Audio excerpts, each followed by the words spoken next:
사실 민주당이 좀 무능하다는 생각이 좀 많이 들었습니다. 이런 아유, 얘기를 하기가 네. 되게 죄송해요. 저도 네. 당원이고 제 책임인 걸 네, 수도 네, 네. 있잖아요. 네. 근데 우리가 180석이 될 때 어떻게 하면은 총선을 이길까를 연구를 했지, 어떻게 우리가 집권 여당으로서 무엇을 할까, 그렇죠. 네. 나라를 어떻게 만들까라는 네. 고민을 얼마나 했을까라는 생각이 들어요. 네, 안녕하세요. 시사타파 시청자 여러분. 오늘 매주 금요일 여러분과 함께하는 2호 공감 시간이 돌아왔습니다. 오늘은 8회인데요. 네, 오늘 진행을 맡은 정은혜입니다. 반갑습니다. 안녕하세요. 더불어민주당 국제대변인 최지은입니다. 네, 오늘 2호 공감에는 좀 특별한 분을 모셨습니다. 우리 당의 청년 최고위원이자 또 여러 분야에서 또 특히 환경 분야, 기후 분야에서 또 전문성을 가지고 계신 그런 분인데요. 오늘 우리 이동학 최고위원과 함께 오늘 하루 또 여러 가지 지난주에 있었던 여러 가지 얘기를 나눠보겠습니다. 고맙습니다. 네, 여러분 반갑습니다. 이동학입니다. 이렇게 초대해 주셔서 감사하고요. 제가 시사타파 나왔던 게 벌써 한 4년 전인 것 같아요. 예, 한 몇 차례 나왔었는데 오늘 우리 이종원 PD님 얼굴 보러 왔다가 이종원 PD님 오늘 여기 안 계셔가지고 좀 서운한데 예, 다음번에 또 와서 또 뵙도록 하겠습니다. 근데 거기 딱 앉아 계시니까 네. 좀 이종원 PD님하고 닮으신 것 같아요. 그러네요. 방송에 지금 나가는 화면이 네. 저는 좀 그런 생각이 저희 형님이십니다. 네. 그러십니까? 네, 오늘 네. 그 이동학 네. 그 최고위원님 너무나 네. 바쁘신데 이렇게 또 귀한 시간을 내주셔서 우리 또 시사타파 시청자 여러분들과 함께 하려고 또 이렇게 와주셨는데요. 그동안 좀 가지고 있었던 속마음도 한번 좀 들어보고요. 네. 이제 또 뭐 쓰레기 책 이걸 네. 내셨는데 쓰레기 책이 뭔지, 그리고 특히 지금 최고위원을 하시면서 청년 정치, 민주당의 청년 정치, 그리고 또 오늘 또 경선 연기 관련된 또 발표가 있었는데 그런 입장도 들어보고 현안 그리고 대통령 선거에 대해서도 좀 한번 들어보는 시간을 갖도록 하겠습니다. 네, 좋습니다. 자유롭게 진행을 하면 좋을 것 같고요. 근데 지금 순간 뭐 타파님 닮으셨다 뭐 이런 분들도 계시네요. 네. 예, 그래서 네, 칭찬이죠. 네. 그러네. 영광입니다. 너무 네, 감사합니다. 네, 오늘 또 네. 그 총수님께서 또 조선일보 앞에서 이렇게 또 규탄 시위를 하셔서 좀 많이 좀 피곤하신 것 같아요. 뭐 그렇게 한다고 정신 차릴까요, 진짜? 네. 진짜 너무 가능성과 너무했죠. 가망성이 안 보여요. 저는 정말 네. 그 조국 네. 전 장관님 그 따님 사진을 그렇게 네. 올려놓은 거는 그건 정말 사람이 할 짓이 아니다라고 생각을 하고, 맞아요. 네. 이게 무슨 허위 조작 정보를 한 게 아니고 사진을 그렇게 한 거잖아요. 그러니까 이건 어떻게 법적으로 처벌을 해야 되나, 이 정도의 심각한 명예훼손인데 이런 거 우리가 지금 언론에 관련돼서 여러 가지 법안을 민주당에서 다양한 뭐 바우처법, 뭐 중재법, 뭐 허위 뭐 조작 정보, 뭐 피해 보상법 이렇게 내놓고 있는데 이런 건 어디에 도대체 해당되는지도 모르겠고, 이런 건 앞으로 어떻게 방지를 해야 되나, 좀 우리가 당장 법적으로 못하더라도 좀 윤리적으로 이런 우리 언론이 이런 짓을 하지 않도록 좀 우리가 강하게 규탄을 해야 될 필요가 있을 것 같습니다. 그러니까 조선일보 안에서 일을 하는 사람들도 이러한 것에 대한 분개하는 사람들도 분명히 있을 텐데 사내에서 목소리도 안 나와요.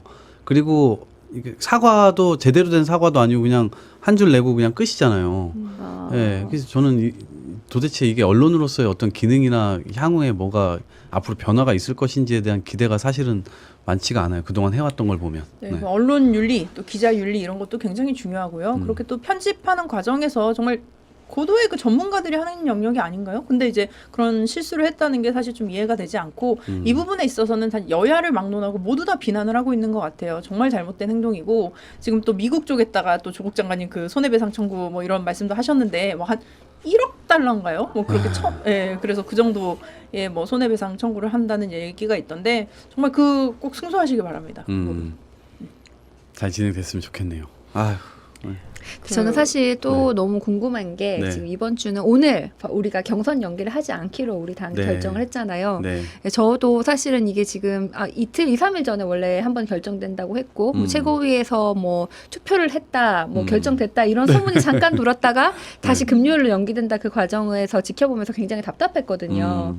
그래서 저는 이제 뭐 경선 연기에 대해서 하자는 분도 있고 안 하자는 분도 있지만은 그거 자체가 우리 당의 큰 갈등으로 보여주는 게 굉장히 굉장히 네. 걱정이 됐고 우리가 지금 우리 당이 뭐 무슨 일을 해야 되는지 뭐 어떤 정책을 해야 되는지 뭐 청년들과 어떻게 소통해야 되는지 이런 얘기를 안 하고 네. 경선을 어떻게 할 걸 가지고 막 의총을 열고 또 의총이라는 게 또 비공개로 되면서 네. 저는 원외위원장인데 다 그 들어갈 수도 없었고 뭐 들어갈 수도 네. 없고 볼 수도 아. 없고 결정한 원외위원장뿐만 아니라 당의 모든 사람이 그냥 의총에서 결정된 대로 그럼 따라야 되나 이런 생각도 들고 그래서 이제 저도 좀 화가 나서 원외위원장들의 단톡방 이런 데가 있어요. 네. 그래서 우리 의견도 좀 반영했으면 좋겠다. 그래서 원외위원장 협의회 이런 데서 따로 의견을 따로 또 의견을 들으셨죠. 모아가지고 네. 어저께 대표님도 오시고 막 이렇게 했는데 그 네. 내부에서 의논을 하다 보니까 경선 연기에 반대한다는 의견이 한 90%, 네. 찬성한다는 의견이 한 10%, 뭐 이 정도로 네. 반응이 그렇더라고요. 그리고 시민들도 이렇게 보면 여론조사에 경선 연기에 한다는 분이 더 많은데 훨씬 많죠. 네. 또 당 내부의 그 의총이나 그런 데서는 네. 경선 연기를 하고 싶어하는 의원님들이 또 너무 많이 계시다 그러니까 네. 이 의원님들의 마음과 이 네. 심지어 민심과. 원외위원장이라도 네. 괴리가 거기도. 되는데 민심이랑도 네. 괴리가 되고 이게 너무 답답한 거예요, 이 상황이. 네. 근데 다행히 오늘 이제 결정이 나가지고 경선 연기를 하지 않는다고 결정을 한 거는 굉장히 잘한 것 같고 우리가 이제 당 대표님이 이런 힘드셨을 것 같아요. 이런 여러 갈등을 양쪽에 껴가지고 네, 엄청 힘드셨어요. 통합하는 게 네. 힘드신데 이제 네. 좀 당 대표님한테 우리가 힘을 드리고 음. 지지를 보낼 때가 아닌가라는 생각이 들었어요. 근데 이 현장을 직접 그 자리에서 다 같이 오셨잖아요. 네. 좀 공유를 좀 해주십시오. 지금 말씀하신 대로 저도 내부에서 그 답답함이 있었어요. 그러니까 다 이유 있는 것이라고 처음에 생각했어요. 그리고 이해관계다 이렇게 생각할 수도 있었지만 사실은 모두가 당을 생각하는 충정에 의해서 그렇게 생각했었던 거고 또 일리가 없었던 것도 아니어서 일단은 이야기를 좀 들어보자라고 했던 것이고 중간에 이제 의총 저는 사실 의총도 반대했었거든요. 그러니까 근데 이제 반대할 명분이 없어요. 그냥 법적으로 열어야 되는 거예요. 당원 당규상.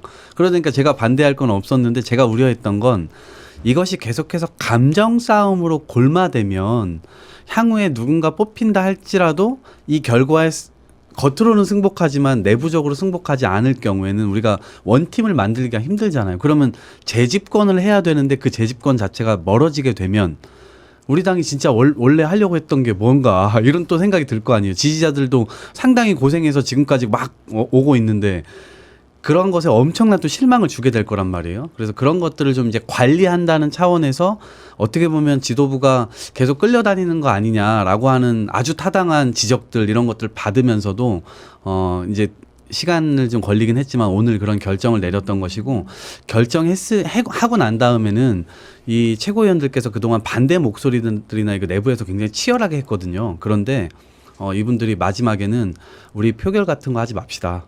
그리고 하나의 목소리로 지도부가 뭉쳐진 상태의 의견을 내는 것으로 정리합시다라고 해서 다른 목소리를 내주셨던 최고위원 분들도 흔쾌히 이렇게 원팀으로 가자라고 정리를 해주셔서 제가 그때 눈물이 핑 돌더라고요. 네, 그래서 너무 감사한 마음도 들었고 그래서 우리가 원칙이라든가 이런 것들을 좀 지킬 수가 있었고 시간이 좀 걸리긴 했지만 어쨌든 그 과정에서 사람들의 이야기도 충분히 들어서 결정을 했고 그래서 이제는 경선판을 우리가 흥행성 요소도 많이 잘 만들어서 후보자들이 마음껏 뛸 수 있도록 그 판을 만드는데 주력해야 되겠다 생각이 들더라고요. 그나마 이게 이제 좋은 건지 안 좋은 건지 모르겠지만 그동안 이제 이준석 당대표 이후로 좀 언론이 다 이제 보수당에 가 있었는데 이번에 우리 당 내부의 갈등처럼 이게 보이면서 언론이 이쪽으로 좀 올라온 거는 네. 이 당은 뭐 하나 이렇게 좀 포커스가 그렇죠. 좀 네. 변화된 거는 오히려 네. 조금 도움은 되었을 수 있다.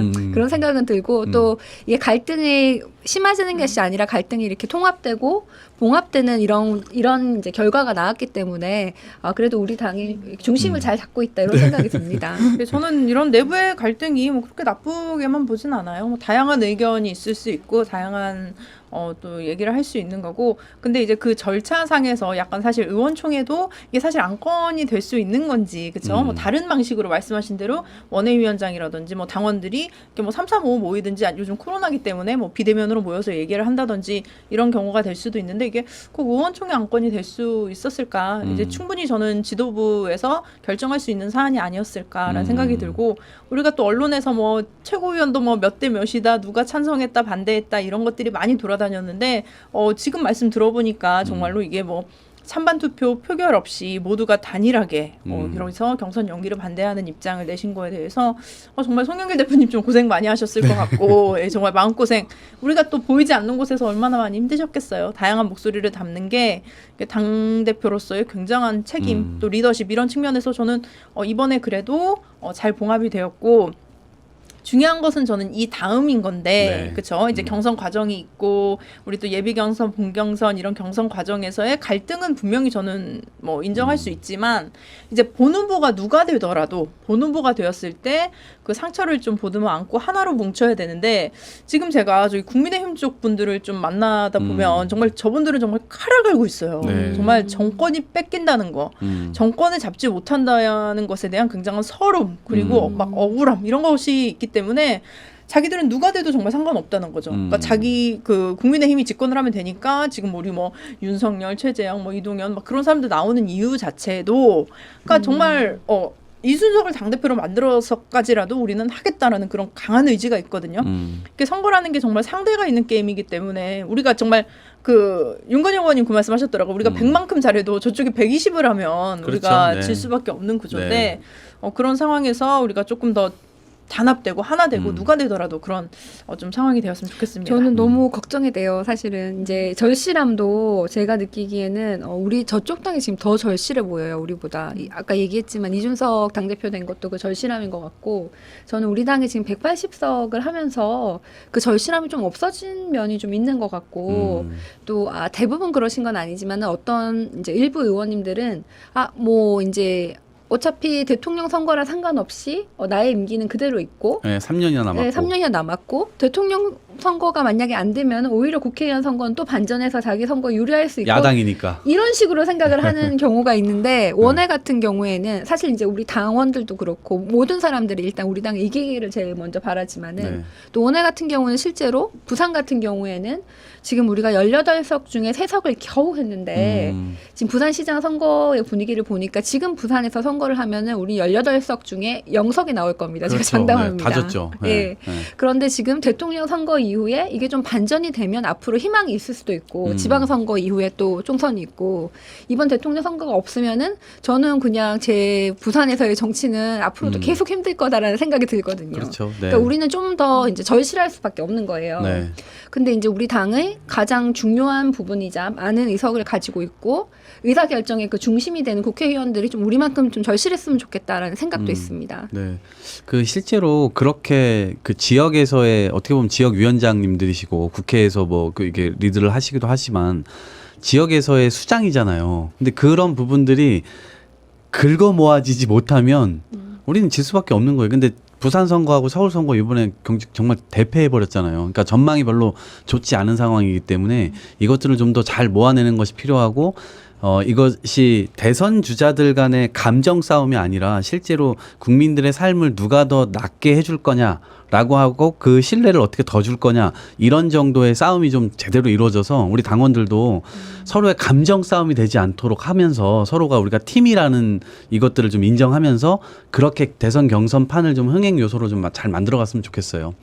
그렇게 되면 좋은 후보가 뽑히고 나면 그 후보를 중심으로 우리가 이제 하반기에 저희가 국회 있잖아요. 정기국회 있잖아요. 정기국회 때 막혀있던 법안들을 일사불란하게 착착착 처리하는 모습 보여주고 그때라도 착착착 보여주고 그다음에 뾰족한 정책 공약 같은 거 내가지고 확실하게 좀 국민들에게 어필해주고 이렇게 하면 이길 수 있는 가능성을 높일 수 있지 않을까. 네. 근데 우리가 지금 대선 경선 기획단도 만들어지고 이러는데 원래는 뭐 청년이 한다 이런 얘기를 하다가 네. 또 청년이 하는 것보다는 그래도 좀 경험이 많은 사람이 하는 게 좋겠다 뭐 이런 얘기도 나왔는데 네. 저는 사실 경험도 굉장히 필요하다고 생각을 하거든요. 네, 네, 네. 대선 같은 커다란 그렇죠. 기획을 네. 하는 것은. 그래서 뭐 저는 경험이 많은 분들이 하는 것에 뭐 전혀 반대하지 않고 좋은데 그렇다고 또 청년을 배제하고 하는 것도 말이 안 된다고 생각을 하거든요. 네네네. 그래서 지금 보시기에 우리가 지금 그 대선을 준비해가는 경선기획단이라든지 이 준비 과정에 청년이 충분히 참여가 됐는지도 좀 궁금하고 네. 보시기에 우리가 지금 경선 일정 이후에 흥행이 중요하다 뭐 이런 얘기를 하는데 흥행하도록 지금 바로 가고 있는지 아직 뭐 된 게 없는지 이런 네. 것도 좀 의견을 묻고 싶습니다. 오늘 이제 제가 오픈할 수는 없지만 첫 번째 이제 대선기획단에서 일종의 계획 같은 것들을 이제 보고를 했어요. 근데 그게 일정이 지금 정해지지 않은 상황에서의 계획이었기 때문에 조금 미흡했는데 저는 우리 당에서 충분히 그런 흥행 요소들을 좀 만들어낼 수 있겠다라는 생각이 좀 들었고요. 두 번째로는 그 안에 이제 청년, 그러니까 처음에 제가 거론이 됐었잖아요. 그러니까 여러 가지로 지금 당에서 여러 가지 판단을 할 때 이준석이 나왔으니까 우리도 청년을 붙여야지 이렇게 기계적으로 생각했던 게 있는 것 같아요. 그래서 제가 하루는 최고위원회에 들어가서 비공개로 할 때 그 얘기를 드렸습니다. 이준석은 10년 동안 자기의 서사를 그려서 자기가 뚫고 나와서 당선된 사람이고 이동학은 임명된 사람인데 국민 입장에서 볼 때 어떤 게 더 감동적이냐. 저를 대선기획단이라든가 혹은 당의 얼굴로 세우는 것 자체가 국민들 입장에서는 여러 가지로 이게 동의하기가 어려울 거다. 그래서 우리는 우리 스타일대로 가고 저기는 저기 스타일대로 가야 되는데 등가적으로 이걸 똑같이 계속 다루려고 하면 국민 입장에서는 전혀 이쪽은 재미도 없고 감동도 없고 이런 거 아니에요. 그래서 그 부분에 대해서는 이제 말씀을 드리면서 이제 대선기획단을 이제 청년으로만 하려고 했던 거를 그거를 이제 약간 뒤로 물리고 재선급 의원에 이제 강훈식 의원을 이제 이렇게 임명을 하게 된 거죠. 근데 이제 공동으로 청년의 몫을 빼는 게 아니고 청년으로 이 상당수를 채우면서 함께 청년과 함께 역동적인 그러니까 세대 간 공존 테이블을 열어서 그들이 함께 논의해 갈 수 있는 그런 지금 분위기는 만들어 놓은 것 같아요. 저도 사실 재선기획단 재선 경선기획단에 그 고려되고 있는 단장의 청년으로 이렇게 신문에 나오더라고요. 고려가 되고 있다. 근데 저는 이게 좀 제가 잘할 자신이 없었어요. 제가 대선을 본 적도 없고 사실은 치러본 적도 없고 오히려 경험이 많은 사람이 기획을 하는 것이 더 적합하지 않나 이런 생각을 들었는데 이게 대신에 청년들과 잘 소통할 수 있는 장을 만든다든지 네. 청년 정책을 얘기할 수 있는 그런 역할을 줘서 그것을 청년들한테 한번 책임져 보라라고 하는 것이 오히려 더 실질적인 것이지 이렇게 앞에서 얘가 뭐 지금 대장을 해 이거는 조금 청년의 이미지를 소진한다. 맞아요. 또 소모되는 거죠. 이게 네. 이벤트성이다. 실제로 얼마만큼 변화가 있을까라는 생각이 좀 들었고 저는 그래서 박성민 최고 이번에 이제 임명이 됐잖아요. 청년 비서관. 거기에 대해서도 이제 여러 가지 반발 의견도 있고, 네. 뭐 좋다는 분들도 계시고 그런데, 그럼 뭐 저도 다 여러 생각을 하는데, 그렇다고 해서 이 박성민 최고를 임명하려고 했던 그 의도가 청년들의 목소리를 듣기 위한 의도였고, 젊은 사람들에게 기회를 주자는 그 의도만큼은 좀 비판받지 않았으면 하는 마음이고, 그렇죠. 네. 또 이번에 어떤 비판이 일어서 이게 앞으로 보니까 안 좋더라 우리는 앞으로 청년 더 이상 임명하지 않아야겠다 이렇게 되는 게 최악의 결과라고 그렇죠. 생각을 하거든요. 네. 거기에 대해서는 좀 우리가 조심할 필요가 있다는 생각이 네. 듭니다. 근데 지금 국민의힘에서 지금 공격하는 포인트들이 처음에 이게 보좌진 협의회에서 나왔잖아요. 이걸 갑자기 아무 경험도 없는 사람을 임명해도 되냐. 근데 사실 보좌진들도 그렇게 따지면 시험을 보거나 우리가 무슨 뭐 어떤 여러 가지 선발 과정 이렇게 거치는 게 아니잖아요. 대부분 다 정무직이라고 하는 것은 그 사람을 판단을 여러 사람들이 하게 되고 그것을 임명하는 임명권자의 어떤 책임에 의해서 그것들을 하게 되는 거잖아요. 그러니까 약간 이율배반적이고 2012년도 대통령 선거가 끝나고 박근혜 정부에서 대통령 직속 청년위원회가 출범을 해요. 당시에 대통령 직속 청년위원회 위원장의 직급이 장관급이었고요. 그 밑에 뭐 지난주에 나오시는 손수조 씨도 차관급으로 그게 다 위원들이 그런 정도의 직급이었다고요. 그러니까 그때는 아무런 자기네들이 그런 것도 없었어요. 그리고 심지어 2014년도에는 서청원 대표께서 실제로 청년 비서관을 박근혜 정부에다가 제안을 합니다. 청년에게 그런 자리들을 줘야 된다라고 하면서 그러니까 이게 완전히 이율배반적으로 지금 그걸 나오고 있는 거예요. 그리고 지금은 완전 융단 폭격을 하고 있잖아요. 그러니까 사실 저는 그게 앞뒤가 이제 맞지 않는 거라고 생각하고 초과 3관 다 태우려고 하면 안 된다. 자기네들의 어떤 정치적 입지라든가 이런 유리함을 위해서 청년을 지금 이용해 가지고 어떻게 보면 지금 그걸 공격해대고 있는 것인데 그렇게 해서 결과적으로는 초과 3관 다 태우고 있고 나중에 자기네들이 정부 잡으면 청년들에게 또 기회 안 줄 건가? 이건 또 난센스잖아요. 그래서 그런 부분들까지도 좀 너무 길게 보지 못하고 요것만 지금 보고 있는 게 아닌가 생각이 들어요. 저는 그냥 우리 당 그리고 우리 청와대 그리고 우리나라의 이게 좀 구조적인 문제인 것 같아요. 그러니까 네. 우리가 예를 들어서 저는 우리나라 청와대가 굉장히 늙었다고 생각을 합니다. 좀 외람된 말씀이지만은 그러니까 저는 이제 뭐 세계은행에서 7년, 아프리카 개발은행 4년, 또 삼성 다닌 거 이렇게 하면 16년 정도의 경력이 있고 제 분야에서 제가 박사, 석사가 있고 제가 일하던 그 분야에서 일을 하려고 하는데 너는 경력은 정말 많은데 나이가 어리다 이런 얘기를 들은 적이 있어요. 한국에 와서. 네. 그래서 그럼 제가 지금 그냥 냉동실에 들어가서 10년 동안 얼어져 있다가 10년 있다 나오면 되나요? 그랬더니 그럼 그때는 나이가 되겠대요. 괜찮다라고 이런 농담을 했던 적이 있거든요. 네, 그래서 굉장히 이게 보수적이고 우리가 이제 연공 서열화되어 있고 관료화되어 맞아요. 있고 관료는 뭐 고시 몇 기에 몇 년생이 되니까 이때 돼야 된다. 이게 굉장히 잘못된 거라고 생각을 했어요. 그렇죠. 네. 그런데 여기에 대한 대안은 그러면은 좀 젊은 사람들이 다 같이 다 조금씩 이렇게 끌어주는 거예요. 그래서 예를 들어서 뭐 우리 이동학 최고는 쓰레기 문제를 많이 네. 하시지만 또 아동 문제, 그렇죠. 뭐, 네. 뭐 남북 문제, 뭐 우리 뭐 민달팽이, 뭐 진 문제 이런 우리 2호 공감에 출연하셨던 분들도 다 이렇게 분야별로 컨텐츠가 있는데 그분들이 그런 정책을 할 수 있도록 뭐 권력이 필요한 게 아니고 권한을 주는 거고 네. 실제적으로 청년들이 필요한 게 뭔지 직접 듣고 네가 한번 정책 만들어봐라 라고 시켜주는 게 필요한데 그런 사람들에 대한 그 다 같이 이렇게 조금씩 나갈 수 있는 문을 모두에게 열어주는 것이 아니라 그 모든 건 그대로 닫고 그 안에 청와대 내부 구성원은 그대로 있으면서 아무도 그 세대라든지 이런 게 변하지 않았으면서 한 명을 굉장히 어린 사람으로 딱 내세우면서 마치 숙제를 한 것처럼 그렇죠. 생각하는 네. 게 그게 근본적인 잘못이라고 해결은 생각을 안 합니다. 되는데.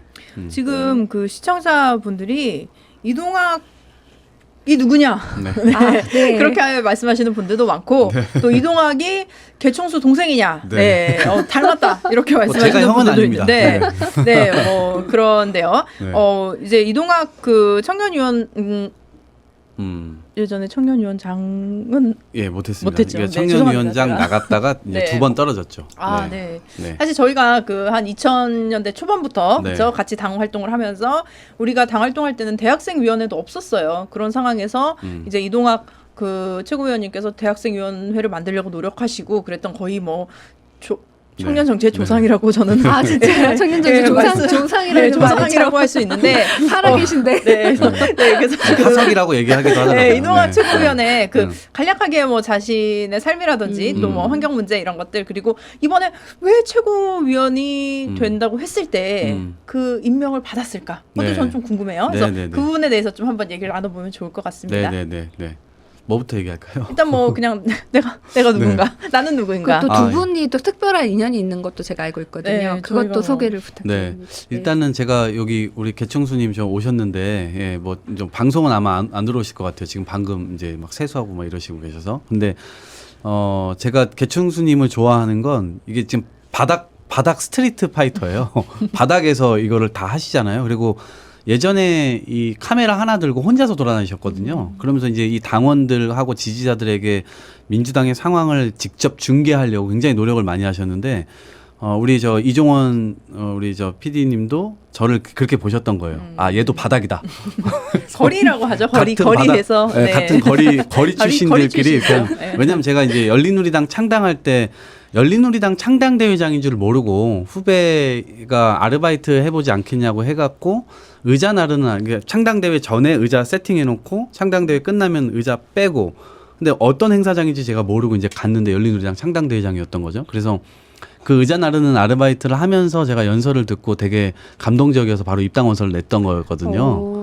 그때가 벌써 2003년이었네요. 2003년 겨울이었는데 그걸 그렇게 해놓고 그게 정치를 시작한 계기예요? 네, 원래는 그 전은 뭐 아르바이트. 그 두발자유라 운동을 했어요. 고등학교 3학년 때. 그때 네. 이제 노무현 그때 네. 해양수산부 장관님을 그때 만나뵙게 됐었고 만난 게 아니고 이제 접하게 됐었고 이제 그러면서 이제 정치를 관심을 가지게 됐던 건데 어쨌든 그렇게 해오면서 쭉 이제 당에서 청년 대학생위원회 만들기 위해서 노력도 하고 청년위원회 출마도 한 2번 하고 이제 그때 이종원 PD님은 처음 만났어요. 청년위원장 선거 나갔을 때. 예. 근데 너 같은 애가 있었구나. 그래서 거리 출신자들끼리 좀 친하게 지내자 이래가지고. 거리 출신. 예. 그때 시사타파에서 유일하게 그래도 후보자들 중에 저만 이렇게 불러가지고 방송도 해주시고 그래서 제가 잊지 못하죠. 귀한 늘 인연이네요. 맛있는 거 사주시고 해가지고 잊지 못하죠. 그리고 난 다음에 이제 제가 세계 여행을 떠났어요. 대통령 선거 끝나고 대통령 선거를 하고 세계 여행을 떠나서 한 2년 반 정도 돌고 들어와서 이제 저희 저는- 집에도 머무르셨죠. 네 여기 정은혜 네, 그 제가 또 유학을 의원님이 했을 때는 또 네. 미국에서 또 미국에 계실 네. 때 제가 그 집에 가가지고 밥도 얻어먹고 네. 이렇게 좀 하기도 했었죠. 뭐 훈훈하네요. 네. 옛날 얘기가. 예. 네네네. 그래서 제가 이제 세상을 이제 한번 돌아봐야 되겠다라고 생각을 했을 때 어떤 게 위기라고 생각했냐면 우리나라의 초고령화 속도가 너무 빠르다. 이것이 너무 빠른데 지금 준비하고 있는 단위가 있나? 이런 게 지금 전 좀 의문이었어요. 그래서 젊은 청년들이 정치를 할 때 청년들을 대변하는 것도 하나의 정치적 수단이고 혹은 우리 국가적 사안에서 청년들이 관심을 가져야 될 분야가 있는데 그런 분야들이 저는 앞으로 미래에 생겨날 갈등들에 대해서 미리 관심을 가져야 된다고 생각해요.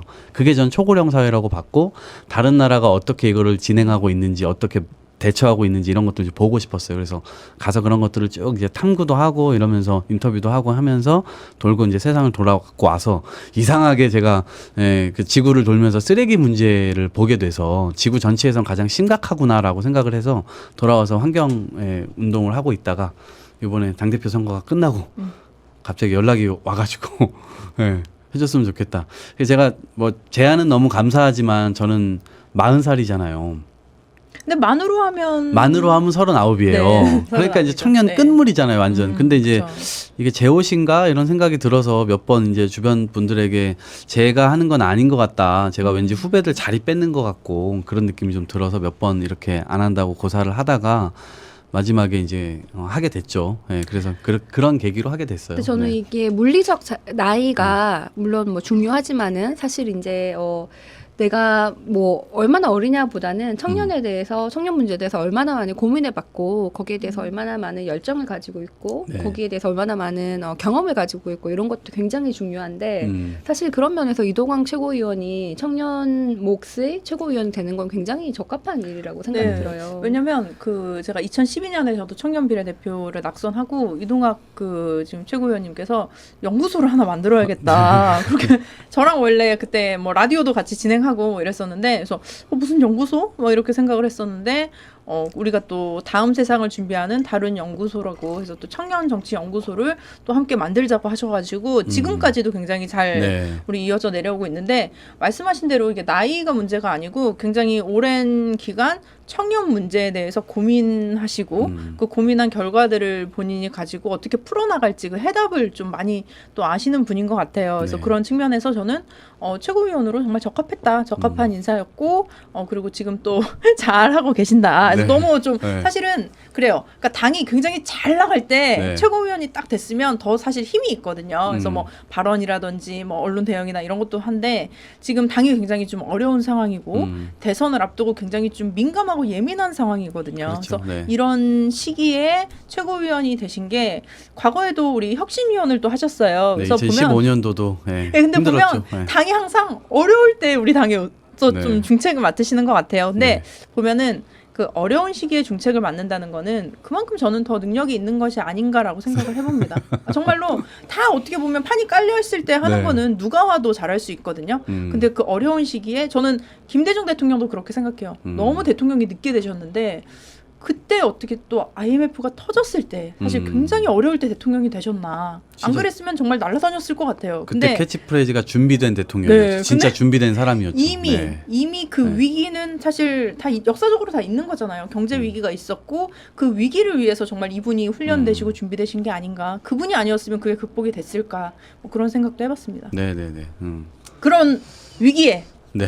네. 우리 민주당을 좀 이렇게 네. 개선하고 바꿀 혁신적인 인물이라고 보는데요. 지금 우리 당에도 굉장히 오랜 시간 동안 그리고 또 다양한 분야에서 이렇게 정치 활동, 정당 활동을 하신 분들이 많아요. 근데 그분이 제가 뭐 최지은 위원장님한테도 얘기했지만 우리가 그 보석함처럼 그 보석함 상자 안에 지금 다 갇혀 있다는 느낌이 들어요. 그래서 그분들을 한 분 한 분 꺼내서 좀 세상에 나오는 것도 굉장히 좀 중요한 이게 역할인 것 우리가 같아요. 2%의 목적입니다. 네. 그 보석함에서 보석을 꺼내드리는 거. 아, 우리도 좀 네. 우리도 나와야 되지만 네. 남들을 네, 꺼내드리는 게 정말 저는 예. 2호 공감에 출연하셨던 모든 분들이 우리가 정말 당장 뭐 지금부터 또 내년에 정말 각계각층에서 자기의 분야에서 정말 전문가로서 인정을 받고 또 우리 당에서도 또 중요한 역할을 해서 당을 이끌어 나가실 분들이라고 생각해요. 네. 그래서 오늘 초대해드린 거예요. 네네. 너무 초대해 주셔서 네. 너무 감사하고요. 저는 네. 사실 이동학 최고위원을 잘 네. 몰랐어요. 근데 이제 제가 최고위원 되시면서 네. 제가 이제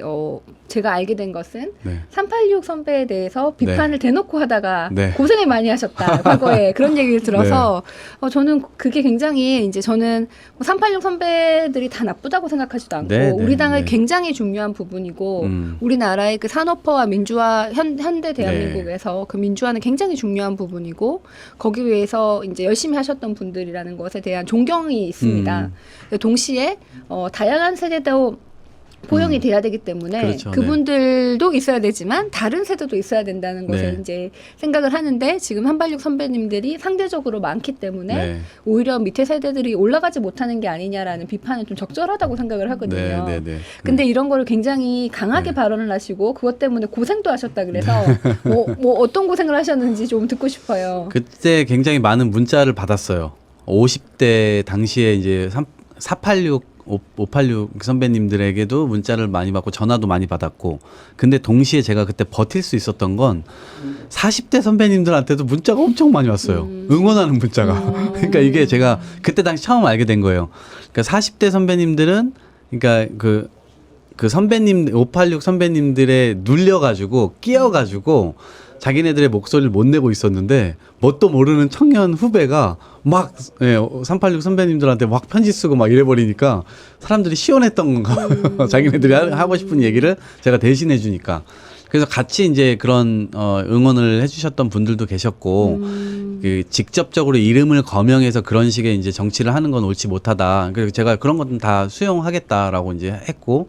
제가 이제 저도 어린 마음에 여러 가지 이제 이 혈기가 왕성해서 이제 그런 것들을 했는데 그때 이름을 딱 이렇게 부르면서 너 나가 이렇게 하신 거예요? 아니요 그렇진 않고 딱 한 분에게 제가 네. 그때 당시에 120-130명 정도의 국회의원 명단을 딱 두고서는 네. 어느 분에게 어떤 편지를 써야지 네. 이것이 당의 어떤 혁신이라든가 개혁이라든가 이런 모양새들을 좀 보여줄 수 있을 것인가 그리고 지금 청년들이 가지고 있었던 당시에 어떤 여러 가지 문제점들을 당 내에서 이거를 확 이제 보여줄 수가 있을까. 그래서 이게 어쨌든 터져 나와야 토론이라도 될 거 아니에요. 근데 사실 그 얘기를 다 못 하고 있었죠. 다 하고 싶어 했는데 제가 한 거죠. 그분이 누구셨나요? 이인영 당시 네. 의원이셨고요. 네. 지금은 통일부 장관님 계셔요. 네. 네. 네, 그래서 저는 뭐 물러나라고 했던 건 아니고요. 당시에 당이 너무 어려우니 험지 출마를 좀 해달라 그런 이제 요청을 드렸었던 것이고. 근데 사실 네.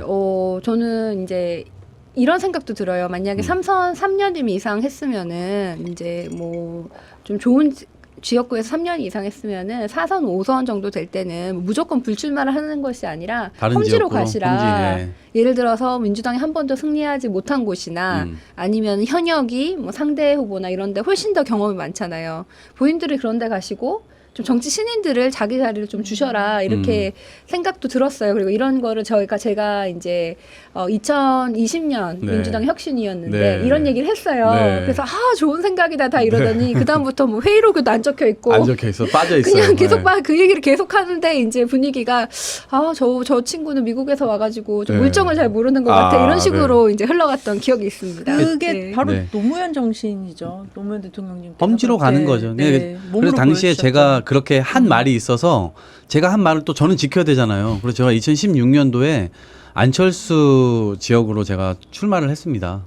그래서 이제 사실 당내 경선에서 떨어졌지만 당시에 당에서는 여러 가지 옵션이 있었죠. 저한테도. 그런데 제가 그런 거 다 어떻게 보면 이제 거절 이런 것들을 좀 하고 그냥 떨어져도 그쪽으로 가겠다라고 해서 그쪽으로 갔다가 진짜로 떨어졌죠. 네.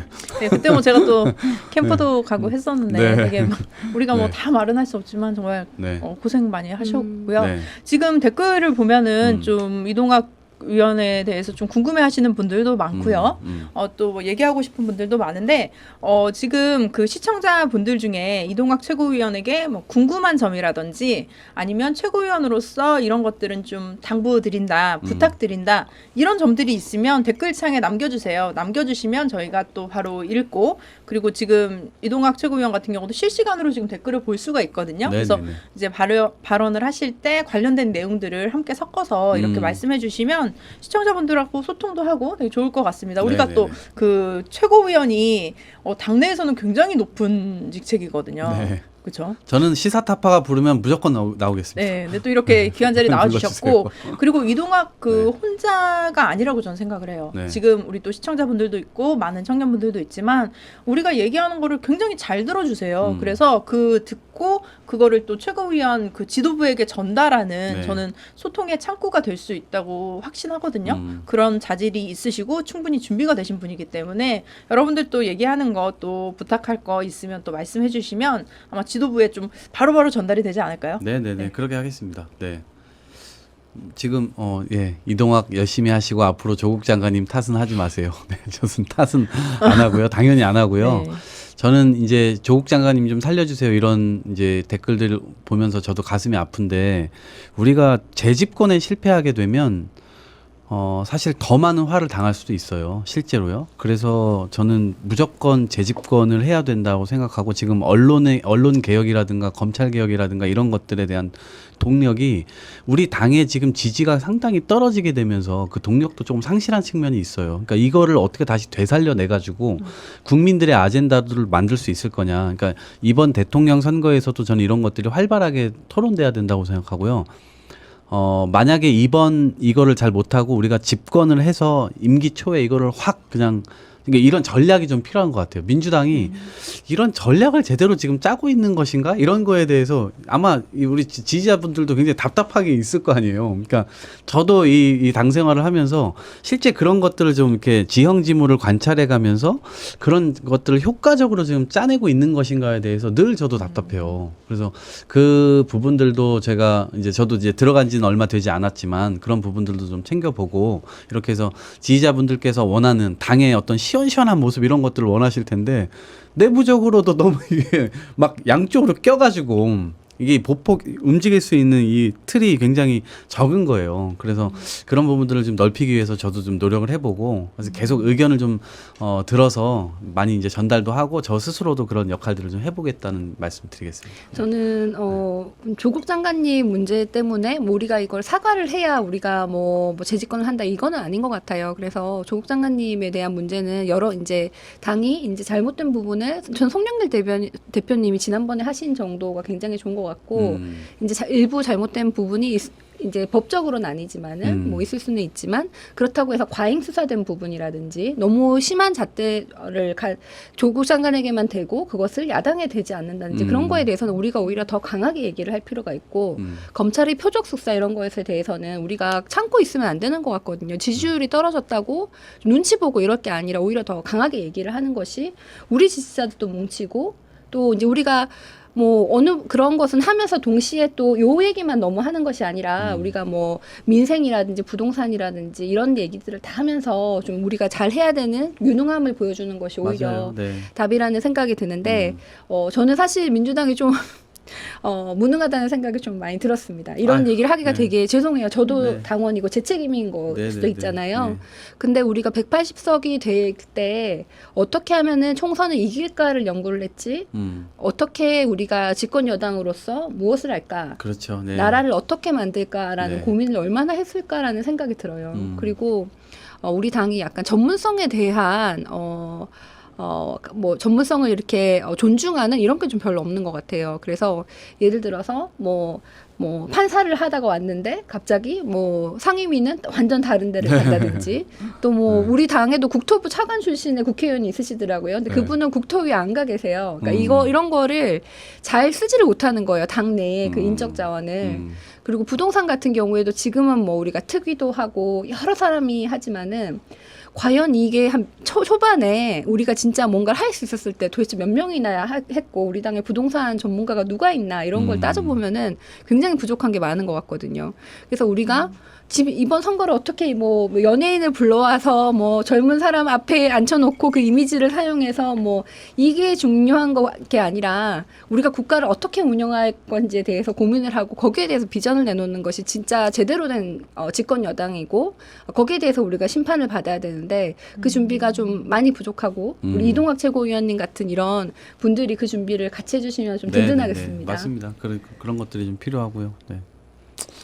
네, 네. 저도 지금 우리 당을 보면 제가 20대 국회였잖아요. 그래서 우리는 의석수가 굉장히 적었어요. 그래서 129석, 128석 이랬는데 그렇기 때문에 좀 다른 당과의 그 연합도 필요했고 협상도 필요했고 어려운 점이 많았지만 그럼에도 불구하고 이해찬 대표님이 정말 탁월한 협상력 그리고 추진력 이런 걸로 개혁 법안들을 통과시키려고 노력하셨고 그 모습을 보고 국민 여러분들이 아, 의석이 많아야 되는구나. 의석이 많아야 그 막혀 있었던 그 개혁 법안, 민생 법안들이 통과되는구나라고 느끼셨던 것 같아요. 그래서 이번에도 180석이라는 의석을 주셨는데 사실은 좀 아쉽죠. 원래 임기라는 게 특히 국회의원 대통령 4년 5년이 정해졌다면 그 임기 초반에 할 수 있는 동력이 제일 좀 세거든요. 예, 근데 우리가 약간 그 1년을 조금 흐지부지 보낸 게 아닌가라는 생각이 들고 지금 또 최고위원이 되셨으니까 우리가 뭐 검찰 개혁 물론 해야 되고요. 그 언론 개혁도 해야 하고 민생 개혁 그리고 지금 재난지원금 관련해서도 제가 좀 아쉬운 부분이 많아요. 그리고 또 정책 관련해서 뭐 수수시 CCTV라든지 뭐 차별금지법 이런 법안들도 있는데 그런 부분들 진짜 우리가 7, 8월에 경선 진짜 화끈하게 하고 나서 9월부터 차근차근 한 단계씩 간다면 국민 여러분들이 또 우리 지지하실 수 있을 것 같고 그 부분에서 저는 이동학 최고위원님이 좀 역할을 좀 감당해 주셨으면 네, 하겠다. 네. 왜냐면 지금 보면 뭐 검찰개혁, 언론개혁 이런 부분도 굉장히 중요한데 예를 들면 뭐 민생이 중요하니까 이건 하면 안 된다. 또 아니면 또 뭐 부동산이 중요하니까 이건 하면 안 된다. 약간 왜냐면 국회의원이 숫자가 굉장히 많잖아요. 네, 네, 그렇다면 그 각각 자기 말씀하신 대로 분야의 일을 그 의원 몇 명이 하면 되는 거거든요. 그렇죠. 네. 네.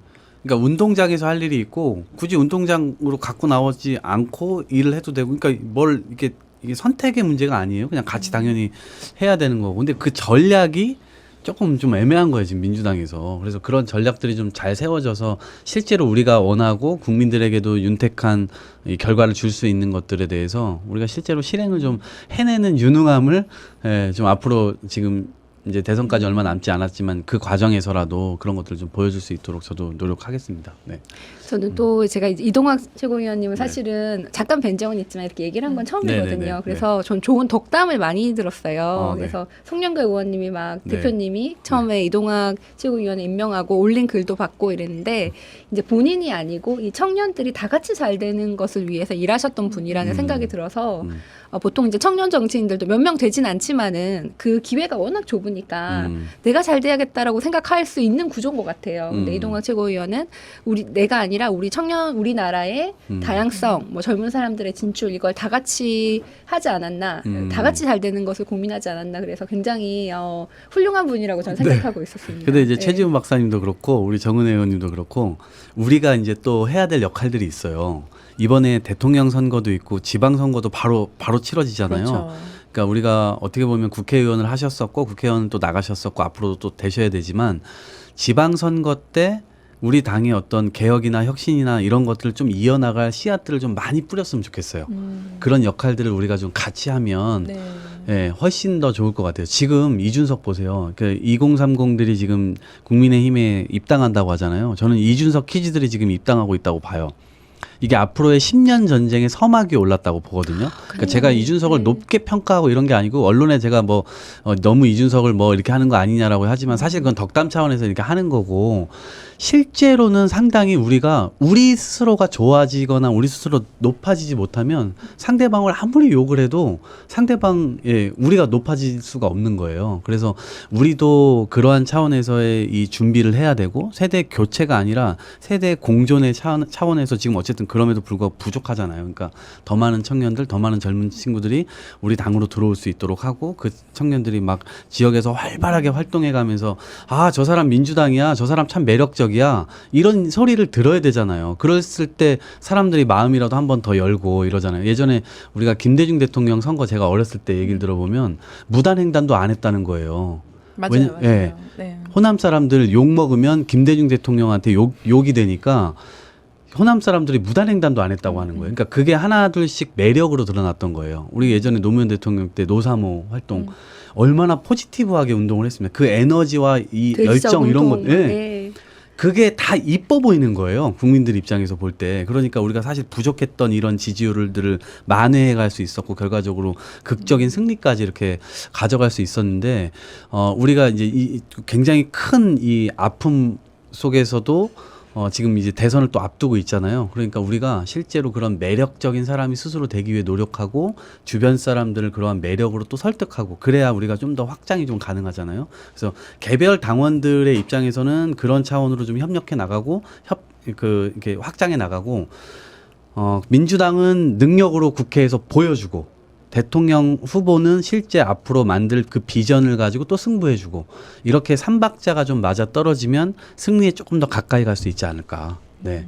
그런 역할들을 우리의 해주시면 개인기가 좋겠네요. 굉장히 중요하다. 이것도 그렇습니다. 되게 좋은 말씀이신데 이거를 혼자서 하는 것보다는 이렇게 예를 들어서 이호공간 같은 프로에서 같이 의논을 한다든지 또 맞아요. 이렇게 청년들끼리 네. 세력화를 한다든지 이게 개인기의 신장에도 굉장히 서로 도움이 될 것 같아요. 그래서 이게 혼자 잘 되는 게 아니라 우리가 같이 한다라는 것이 저는 더 의미가 있다고 생각을 그렇죠. 합니다. 네. 그러니까 지금 뭐 댓글 보면 뭐 청년 뭐 이렇게 또 말씀하시는 분들도 있는데, 그러니까 뭐 세대 공존 얘기도 하셨지만 저도 그 부분 굉장히 공감하고, 그러니까 국회가 20대도 있고 70대도 있어야죠. 근데 지금 우리나라의 2030 인구가 30%란 말이죠. 그렇죠. 그럼 네. 90명이 있어야 되는 건데 지금 4%밖에 안 되거든요. 4%밖에 안 되는 그런 상황이기도 하고, 그리고 저는 민주당을 이어나갈, 제가 지난주에 그 이해찬 대표님과 임채정 의장님을 인터뷰했거든요. 그래서 이게 민주당 당원들 교육용 프로그램이에요. 우리 뭐 군대 가면 계속 똑같은 뭐 교육 영상 비디오 틀어준다고 하더라고요. 네, 그런 식으로 우리 당의 당원들이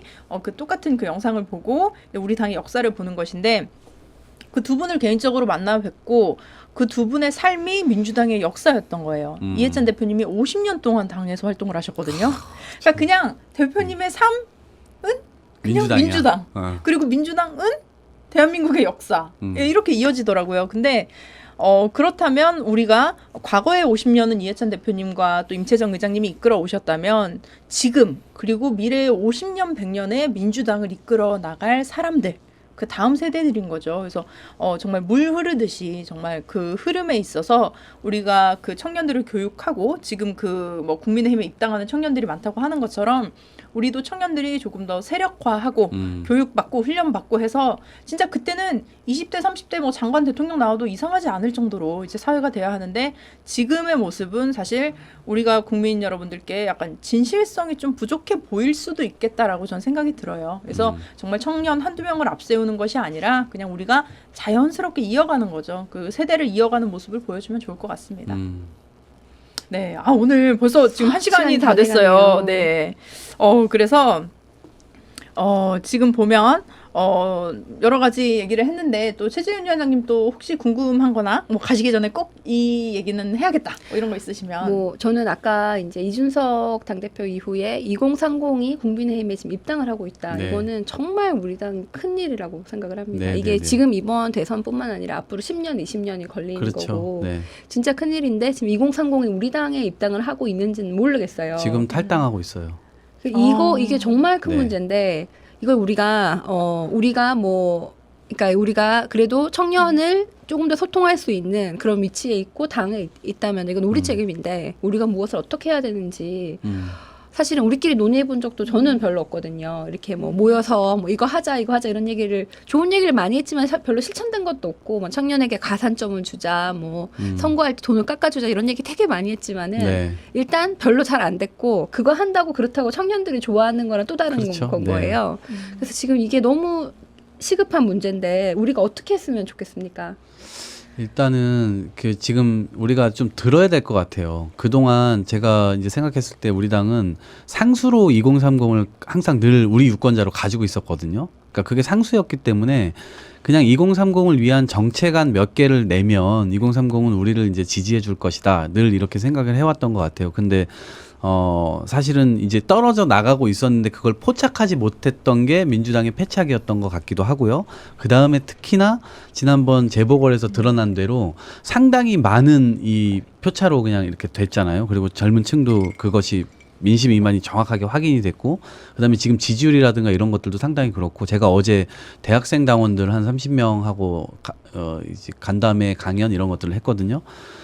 대학생 당원들이 얘기를 하는 게 작년, 재작년까지는 조금 달랐다는 거예요. 그래는 그때도 자기가 민주당이고 이런 얘기들을 주변 친구들한테 할 수 있었다는 거예요. 근데 올해 들어와서는 그런 얘기를 하는 게 되게 겁난다 그러더라고요. 예. 그래서 실제로 자기네들이 이제 느끼고 있는 것들에 대해서 여과 없이 이제 이런 이야기들을 하면서 우리가 특성 같은 것들을 많이 이제 저도 느끼게 됐는데 일단 듣는 게 필요하다. 그리고 지금 실제로 이걸 무슨 젠더 갈등이 이제 일어난 것으로, 그리고 그 젠더를 이용해 가지고 이준석이 저렇게 하려고 하는 거 아니냐라고 얘기를 하지만 실제에 있어서 이것들을 좀 분석하는 게 좀 필요할 것 같아요. 이게 피상적으로 그냥 볼 게 아니고 실제 민주당에서 20대 남자가 도대체 뭐 때문에 저러는지, 그리고 20대 여성은 최근에 또 네. 한 10% 떨어져 이게 나갔잖아요. 20대 남성뿐만 아니라 네. 모든 세대에서 조금씩 빠졌어요. 그렇죠. 그러니까 20대 그런 여성도 빠졌고 요인들이- 남성은 좀 더 많이 빠져 보이지만 네, 예. 저희는 일단 알아야 될 것 같아요. 그 문제에 대해서. 우리가 피상적으로 그냥 판단하지 말고 일단 조사부터 하고 이야기라도 들어보자. 근데 그런 네. 조사를 많이 하지 않았나요? 그동안 당이 무슨 뭐 컨설턴팅 업체에서 조사를 받기도 하고 뭐 저만 네. 해도 뭐 누가 뭐 이거 발표한다더라 당에 그런 행사들이 많더라고요. 네네. 제가 뭐 다 가진 않았지만은 네. 조사는 충분히 하지 않았나요? 조사하고 전 들어야 된다고 생각해요. 근데 듣는 것도 지난번에 우리가 민심 투어라고 해가지고 그때 지역위원장님이시니까 또 몇 주 했잖아요. 네. 근데 그거 하고 이제 끝냈거든요. 근데 저는 그거를 계속 해야 된다고 봐요. 이게 들어주고 들어주는 거에 정답이 있기도 하고 들어주는 것만으로도 이 사람들이 배설할 수 있잖아요. 그러니까 자기 속에 속 터져 죽겠는데 민주당 이거 그냥 그러니까 상대가 없어. 욕할 사람이 없어. 근데 욕이라도 들어줘야 된다. 저희는. 네.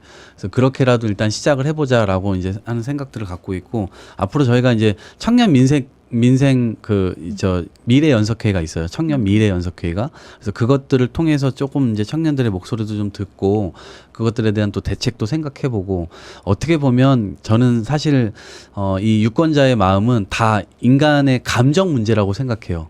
감정과 태도 이런 것에 따라서 누군가 똑같은 잘못을 했는데도 이 사람한테 감정이 안 좋으면 이 사람 그냥 안 좋게 생각하는 거예요. 근데 이 사람은 똑같은 잘못했는데도 이 사람은 그냥 신경 안 쓰는 거예요. 그렇습니다. 우리가 어느 포인트에서 그런 미움을 샀는가, 이런 부분들에 대해서 우리들 스스로도 좀 돌아볼 필요가 있고, 그것들을 어쨌든 개선해야 그대로 다시 그 시작을 할 수 있지 않을까, 이렇게 생각합니다. 일단 뭐 청년 우리 스스로의 개인기와 네. 우리들이 이제 잘해서 우리가 해야 되는 면이 분명히 있지만은 또 우리 당이나 뭐 청와대나 우리나라도 청년 정신으로 정치를 한다는 거는 이제 다양한 세대에게 뭐 이렇게 고정관념을 깨고 그 일을 가장 잘할 수 있는 사람이면은 몇 살이든 시킬 수 있는 거예요. 그런 고정관념, 뭐 연공서열화, 뭐 관료화된 것을 깨고 권한을 주는 것이 필요한 것이지. 네. 그런 것은 아무것도 변하지 않고 20대 여성을 앞에 세운다고 그게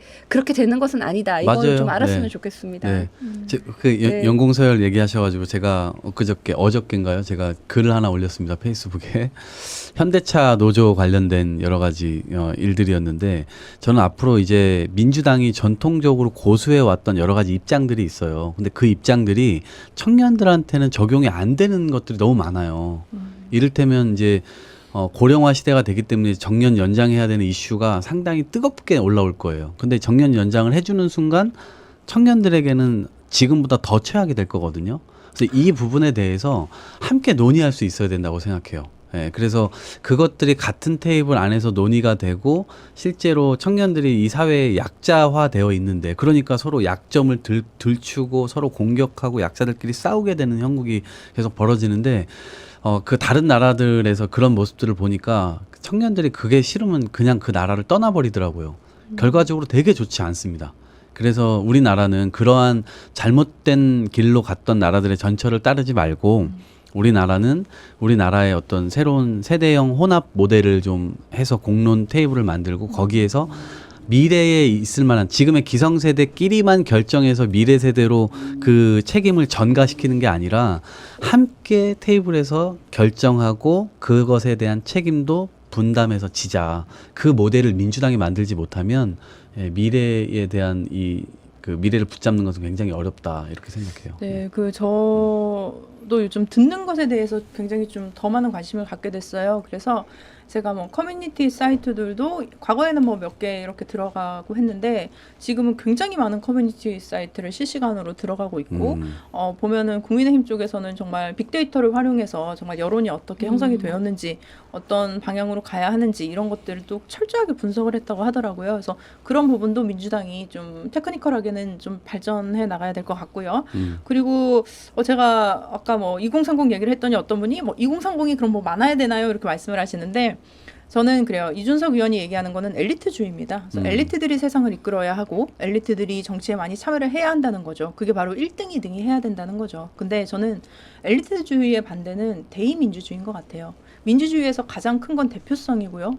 사람들을 대의할 수 있다는 건데 그렇다면 다양한 세대, 저는 다양한 성별 그리고 다양한 뭐 직업군 이런 분들이 국회에 들어와서 자신들의 목소리를 내야 하는데 지금은 굉장히 사실 획일적이에요. 그렇다 보면 자기 주변의 사람들만 어울리다 보면 특히 국민의힘 쪽이 더 그렇죠. 그러니까 본인들은 다 좋은 학교 나오고 다 잘 사는데 왜 이렇게 사람들이 힘들어하는 거지? 뭐 거의 예전에 뭐 마리 앙뚜아네트처럼 뭐 그런 생각을 하고 있는 것 같은데 그런 부분에서 저는 이제 청년들이 진출해야 한다는 입장인 거고 오늘 얘기를 하다가 그 스티브 잡스가 예전에 했던 말이 생각이 났어요. 그 stay hungry, 뭐 stay foolish 이 말을 했는데 더불어민주당이 180석이 되고 그런 마음이 없었던 것이 아닌가. 그래서 더 절박하게 그렇게 해야 할 것 같고, 제가 이해찬 대표님을 인터뷰하고 나서 이제 인터뷰할 때 그 말씀을 들었어요. 질문에 그럼 정치를 어떻게 하는 게 제일 좋은 거냐. 저는 사실 그런 대답이 나올 줄 알았어요. 이렇게 뭐 어떻게 하면 선거에서 이기고 뭐 어떻게 하면 뭐 국민의 마음을 얻고 이런 말씀을 하실 줄 알았는데 딱 한 단어로 말씀하시더라고요. 진실성. 진실한 거는 국민들이 다 알아봐 준다는 거예요. 국민이 알아봐주지 못하는 거는 우리 마음이 진실하지 못했기 때문이라는 거예요. 그러니까 지금이라도 정말 다시 헝그리 정신 가야죠. 그래가지고 정말 우리가 라면 먹고 막 권투하고 막 이런 시대처럼 정말 그 진실성 그거 하나만 가지고 우리가 또 승리를 할 수 있는 그런 또 우리 더불어민주당이 돼야 하지 않을까 싶습니다. 그날 그 임채정 의장님이 별명이 구원투수시더라고요. 그래서 임채정 의장님이 항상 당이 어려울 때마다 나타나셨대요. 그래서 구원투수라고 하셨는데 오늘 이동학 최고위원 한번 뵙고 나니까 네. 우리 당의 네, 새로운 제2의 구원투수의 세대 교체가 된 것 같네요. 그래서 네. 제2의 구원투수 이동학 최고위원이 되길 진심으로 바라면서 네. 마지막으로 우리 그 시사타파 시청자분들에게 한 말씀 꼭 부탁드립니다. 네, 오늘 시청해주신 분들 너무 감사하고요. 앞으로 저희가 아마 이게 잘 뭉쳐야 될 것 같아요. 이게 대선 승리의 조건은 두 가지가 있을 것 같아요. 첫 번째는 우리가 뭉치자. 두 번째는 저쪽이 분열된다. 네, 근데 첫 번째 건 우리가 할 수 있는 일이에요. 두 번째 건 우리가 여러 가지 역할들을 해볼 수는 있겠지만 결과적으로는 그건 또 쟤네들이 뭉쳐버리면 또 어쩔 수 없는 일이기 때문에 우리가 할 수 있는 일을 일단 최선을 다해서 하고 어차피 대선을 지게 되면 뭐 지도부가 남아 있겠습니까? 저도 책임을 지고 또 그렇게 해야 되는 상황이 또 올 수 있을 텐데 그 순간까지도 저는 어쨌든 최선을 다해서 열심히 하도록 하겠습니다. 우리 그 날까지 함께 다시 한번 뭉쳐서 영광을 다시 한번 되찾았으면 좋겠습니다. 네. 네, 저는 이동학 최고위원이랑 이런 여러 얘기를 하는 게 굉장히 좋았고 이제 우리 뭉치는 것 중에 하나가 청년들이 이렇게 뭉치는 거. 네. 이게 꼭 뭐 나이가 뭐 몇 살이다 이게 아니라 청년 정신을 가진 사람들이 뭉치는 게 더 중요하다고 생각을 하고 40대에도 또 청년 정신 40대도 사실은 굉장히 우리 당에서 과소 대표되어 있어요. 네. 낀세대고 별로 없어요. 아직 어려. 아직 애취급받고 네. 그래서 우리가 막 40대도 거의 없는데 우리가 20대를 이제 키우니까 40대는 나가 이것도 전혀 아니고 다 같이 이제 청년 정신을 가진 사람이 뭉치는 게 중요하고 또 하나는 청년 정치인들의 자생력인 것 같아요. 그래서 저는 이준석 대표의 가장 큰 장점은 싸가지가 없는 거라고 생각을 합니다. 이렇게 말하면은 좀 표현이 거칠지만은 본인이 나서서 뭐 당대표 도전을 한다든지 뭐 이렇게 스스로 저쪽 당에서 많이 밀어준 것도 있지만은 본인이 그 원외 생활을 뭐 버티고 네, 몇 번 떨어졌는데도 버티고 계속 그것을 한 거잖아요. 그 모든 게 다 이제 그거는 사실 우리 몫인 것 같아요. 근데 우리가 해야 될 일도 굉장히 많다고 생각을 하고 저는 그래도 우리가 너무 지금 잘못했다 위축되어 있다 그러는데 사실은 저는 뭐 우리 오늘 이렇게 대화를 봐도 그렇고 뭐 국민의힘의 그 청년 정치인들에 비해서 민주당의 청년 정치인들의 후보군들이 훨씬 더 멋있다고 저는 생각을 하거든요. 그래서 우리가 이 위축된 것을 좀 지금은 슬럼프 기간이지만은 좀 빨리 나와가지고 다시 자신만만하게 좀 우리 당은 이렇게 굉장히 위대한 당이다. 이걸 다시 깨닫고 다시 좀 좋은 분위기로 여러분들을 좋은 소식들만 좀 전해드릴 수 있었으면 좋겠습니다. 네. 네, 여기 댓글을 보면 뭐 민심을 들어주세요. 또 당심을 들어주세요. 그리고 당이 똘똘 뭉쳐야 됩니다. 하나가 되어야 됩니다. 이런 댓글들이 좀 주로 이어지고 있습니다. 그래서 이 부분들 좀 그 이동학 최고위원님께서 좀 깊이 네. 기억하시고 그 지도부에 또 전달을 해주시면 좋을 것 같습니다. 오늘 방송 좋으셨다면 오늘은 제가 제 마음대로 정해도 되죠? 네, 파란색 하트가 있어요. 네, 파란색 하트 이모콘을 눌러주시면 오늘 이동학 최고위원 말을 듣고 그래도 민주당에 아직은 희망이 있구나. 우리가 또 민주당에 기대해볼 만하다라는 걸로 제가 메시지를 듣겠습니다. 파란 하트가 네, 파란색 하트를 해주세요. 네. 파란 하트. 네. 고맙습니다. 네. 네, 진실이 통하는 그날까지 화이팅 합시다. 또 이런 네. 말씀도 해주셨는데요.